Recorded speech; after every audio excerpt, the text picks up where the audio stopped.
IPL 2025లో భాగంగా శుక్రవారం రోజున బెంగళూరు, హైదరాబాద్ జట్ల మధ్య లక్నోలోని ఎకానా స్టేడియం వేదికగా 65వ ఐపీఎల్ మ్యాచ్ జరగనుంది.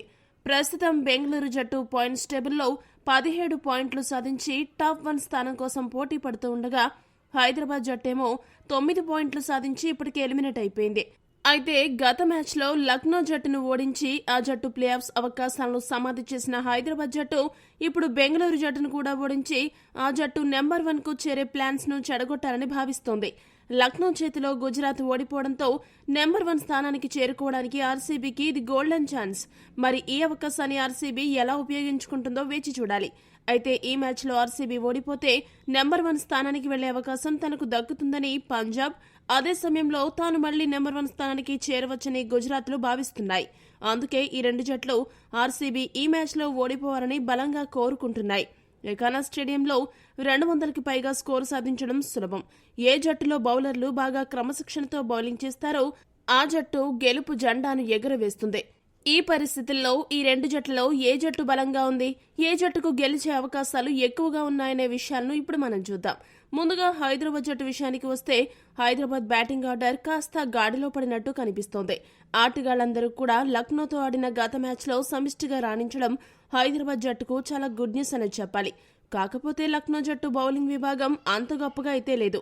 లక్నో బౌలర్లు కాబట్టి ఎస్ఆర్హెచ్ బ్యాటర్లు బాగా కొట్టారని హైదరాబాద్ బ్యాటర్లు ఫామ్లోకి వచ్చారనుకోవడం కొద్దిగా అత్యాశ అవుతుంది. నిజంగా గనుక హైదరాబాద్ ఆటగాళ్లు ఫామ్లోకి వచ్చి ఉంటే ఈరోజు బెంగళూరు జట్లోని బౌలర్లపై కనుక బాగా ఆడితే అప్పుడు ఆ విషయాన్ని మనం కన్ఫర్మ్ చేసుకోవచ్చు. ముఖ్యంగా అభిషేక్ శర్మ, ఇషాన్ కిషన్, క్లాసెన్ ఈ ముగ్గురు ఎలా ఆడతారనే దానిపైన హైదరాబాద్ విజయావకాశాలు ఆధారపడి ఉన్నాయి. ఇక హైదరాబాద్ బౌలింగ్ విభాగానికి వస్తే ఇషాన్, మలింగ బాగా బౌలింగ్ చేయడం హైదరాబాద్కు పెద్ద బలంగా మారనుంది. అదే సమయంలో మిగతా బౌలర్లు కూడా పర్వాలేదనిపించేలా బౌలింగ్ చేస్తున్నారు. కాస్త గాడిలో పడినట్టు కనిపిస్తున్నారు. గాయం నుండి కోలుకున్న తర్వాత మొదటిసారి గత మ్యాచ్లో నితీష్ రెడ్డి బౌలింగ్ చేయడంతో హైదరాబాద్ జట్టుకు మరొక అదనపు బౌలర్ దొరికాడనే చెప్పవచ్చు. ఇక బెంగళూరు జట్టు విషయానికి వస్తే ఆ జట్టు బ్యాటింగ్ ఆర్డర్ మంచి ఫామ్లో కనిపిస్తోంది. మొదటి స్థానం నుండి 8వ స్థానం వరకు మంచి బ్యాటర్లుండడం, మ్యాచ్ను గెలిపించే సత్తా ఉన్న ఆటగాళ్లుండడం ఆ జట్టుకి అతిపెద్ద బలంగా మారనుంది. అదే సమయంలో మంచి ఫాస్ట్ బౌలర్లు, అలానే అద్భుత స్పిన్నర్లు కూడా బెంగళూరు జట్టుకు అందుబాటులో ఉన్నారు. లుంగి ఎంగడి, హాజల్వుడ్, భువనేశ్వర్ కుమార్, యష్ దయాల్ బాగా బౌలింగ్ చేస్తున్నారు. అదే సమయంలో కృణాల్ పాండ్యా, సుయాష్ శర్మ మంచి స్పిన్ బౌలింగ్తో ఆకట్టుకున్నారు. ఒక రకంగా చెప్పాలంటే బెంగళూరు జట్టు అన్ని విభాగాల్లోనూ కూడా సమతూకంలో ఉంది. ప్రత్యర్థి జట్టును కట్టడి చేసే అన్ని అస్త్రాలు బెంగళూరు జట్టు అమ్ములబొదిలో ఉన్నాయి. ఇటువంటి పరిస్థితుల్లో రెండు జట్ల బలాబలాలను గనుక పరిశీలిస్తే ఫాస్ట్ బౌలింగ్ విభాగంలో రెండు జట్లు కాస్త సమఉజ్జీలుగానే కనబడుతున్నప్పటికీ స్పిన్ బౌలింగ్ అలానే బ్యాటింగ్ విభాగంలో బెంగళూరు జట్టు చాలా ముందంజలో ఉంది.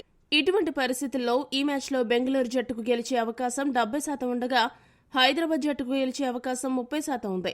మరి మీ దృష్టిలో ఈ మ్యాచ్లో ఏ జట్టు గెలుస్తుందని భావిస్తున్నారో కామెంట్ చేయండి.